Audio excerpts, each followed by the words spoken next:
Sa dagat ang daan para mas mabilis ang paggalaw ng mga pasahero at kargamento sa pagitan ng Luzon at Western Visayas. Ito ang inaasahang ambag ng bagong ro-ro vessel na MV Light Ferry 20 na pumasok na sa serbisyo sa rutang Batangas City hanggang Katiklan. Hindi lamang mga pasahero ang kayang isakay ng nasabing barko, kundi maging malalaking truck at sasakyan. Mahalaga ito para sa tuloy-tuloy na paghatid ng mga produkto sa pagitan ng dalawang rehiyon.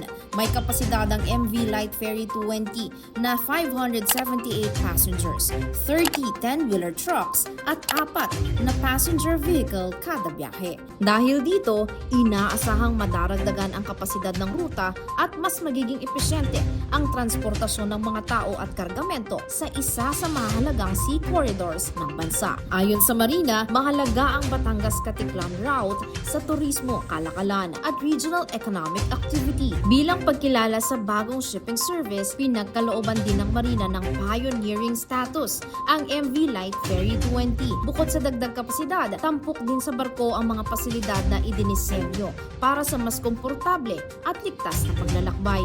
Mas maluluwag ang mga passageway at passenger area habang mayroon itong upgraded safety systems at standard at tourist class accommodations na higit sa minimum requirements ng Marina. Classified din ito ng International Association of Classification Societies o AIAX sa pamamagitan ng Rina of Italy na nagpapakitang sumusunod ito sa mga kinikilalang international standards para sa ship design, construction at safety. Ang konstruksyon ng nasabing barko ay natapos nitong January 2026. May haba itong 90 meters, lapad na 20 meters at gross registered tonnage na 3,923 tons. Para kay Marina Administrator Sonia Malalungan, ang bawat bagong barkong pumapasok sa domestic fleet ay higit pa sa dagdag na sasakyang dagat. Kaakibat nito ang mas maraming oportunidad at kabuhayan habang pinatitibay ang koneksyon ng mga komunidad at negosyo sa iba't ibang bahagi ng bansa. Ito si Merwin Mendoza Andong para sa Marina DGTV